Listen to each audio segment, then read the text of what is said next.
Сәлем достар! Бүгін сіздермен бірге осындай вупи-пай тортын дайындайтын боламыз.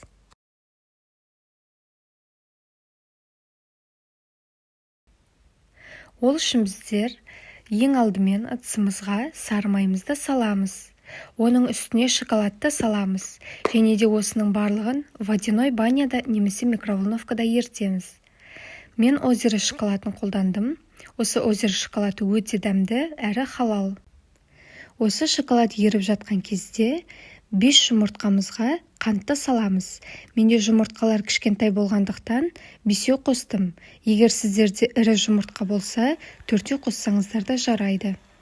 Барлығын жақсылап араластырып миксерлейміз. Аппақ көпіршіктер пайда болғанша миксерлейтін боламыз.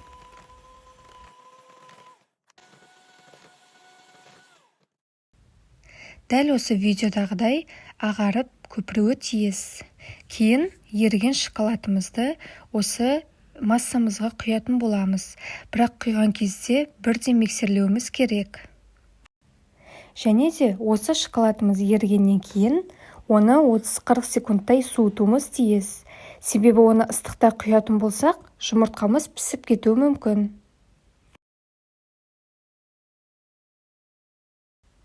Құрметті көрермендер, егер осы видео ұнап жатқан болса, подписаться етіп, лайк басуды ұмытпаңыздар. Және де түсінбеген сұрақтарыңыз болса, комментарий бөліміне жазсаңыздар болады.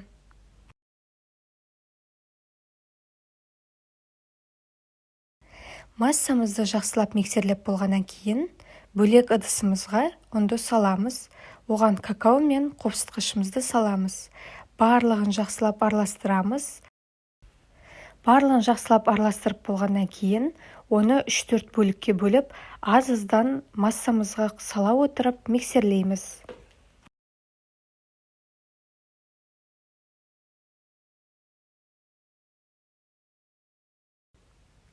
Ұнды салғаннан кейін, миксерлемей тұрып, кішкене араластырып алуды ұмытпаймыз. Себебі бірде миксерлейтін болсақ, оны шашырауы мүмкін.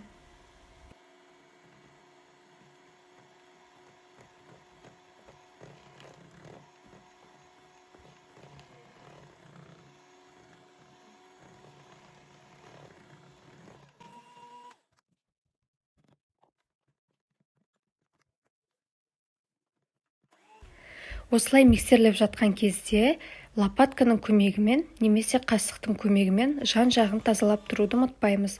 Сол кезде ол жақсы бірігеді.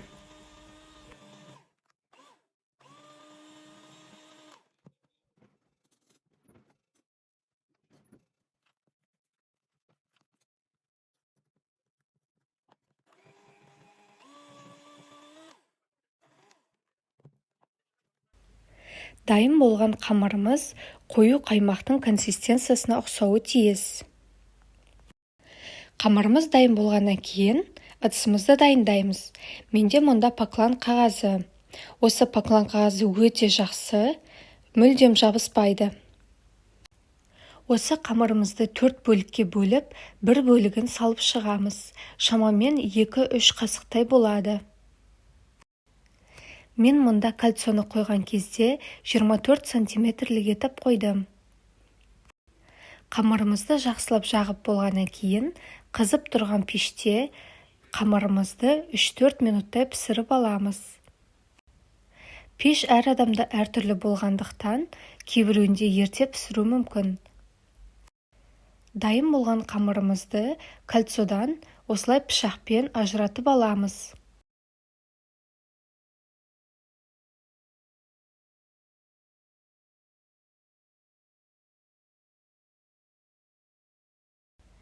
Дайын болған корждарымыз осылай өте нәзік әрі биіктеу болып піседі.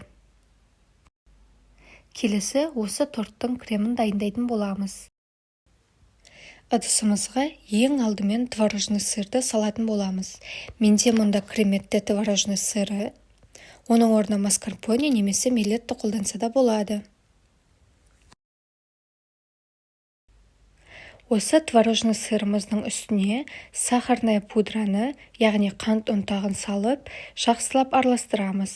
Мен ең алдымен осы творожный сырды миксерледім, себебі оның түйіршіктері қалмауы тиіс. Ең алдымен жай жылдамдықта, содан кейін жылдамдығын көбейте отырып миксерлейтін боламыз.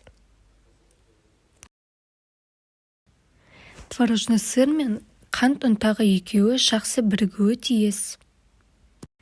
Миксерлеп жатқан кезде осы видеодағыдай лопаткамен шеттерін тазалап шығуымыз керек. Сонда ол консистенциясы өте жақсы болады, барлығы жақсы бірігетін болады.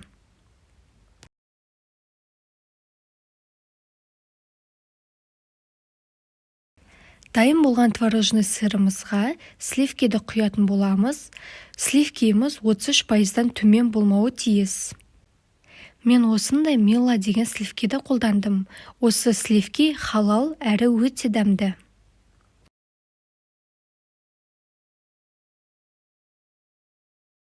Сливкиімізді құйғаннан кейін жай жылдамдықпен бастап миксерлейтін боламыз.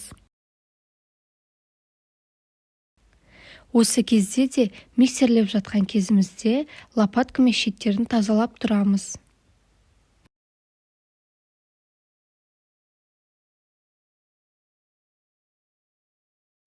Осымен біздің креміміз дайын.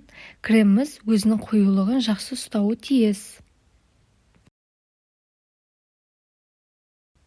Дайын болған кремімізді кондитерлік салафандарға салатын боламыз. Мен мына жерде насадканы пайдаландым. Бұл вупипайға арналған насадка. Нөмірі 807 болуы тиіс. Бір насадканы бөлек салафанға салып аламыз. Содан кейін қалған салафандарға кремдерді салатын боламыз.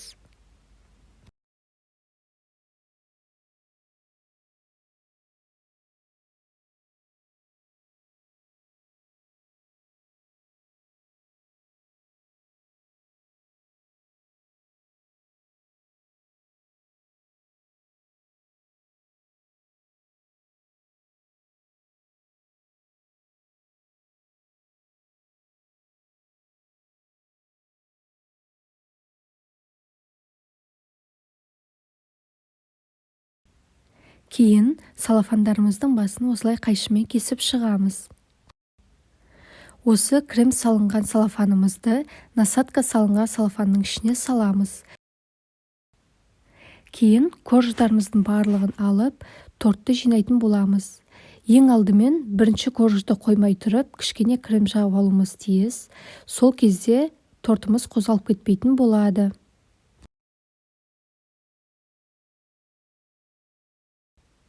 Мен мұнда корждар ылғалды болғандықтан пропитка жасамадым. Егер қаласаңыздар, сіздер жасасаңыздар болады, яғни үстіне сүтті жауып шықсаңыздар болады. Кейін дәл осы видеодағыдай етіп шариктарды шетіне жасап шығатын боламыз. Алдымен шеттеріне шариктарды жасаймыз, кейін ортасына кремді жағып, солай барлық тортты жинап шығатын боламыз.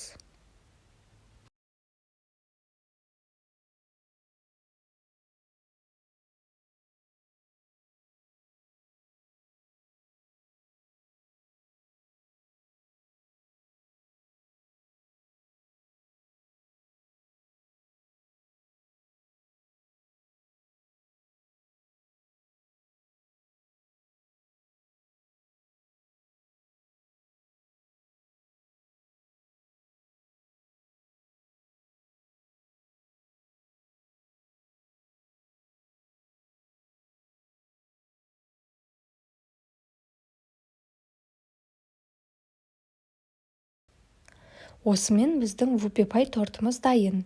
Енді үстіне шоколадты құйып, әсемдеу қалды. Бөлек ыдысымызға шоколадты және сливкиді құямыз. Екеуін жақсылап ертіп аламыз. Мен водяной баняда ерттім. Егер болса, микроволновкада ертсеңіздер болады.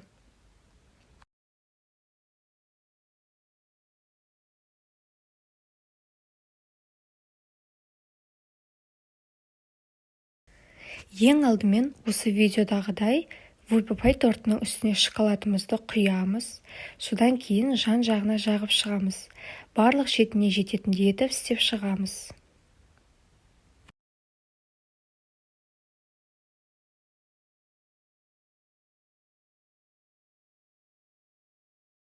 Дәл осы видеодағыдай шоколадтары шеттеріне ағып тұруы тиіс. Сол кезде өте әдемі болады.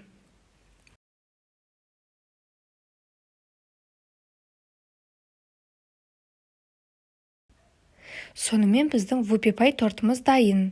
Осы тортымызды тоңазытқышқа кемі 5 сағатқа жібереміз. Міндетті түрде осы тортымыздың бетін жабуды ұмытпаймыз.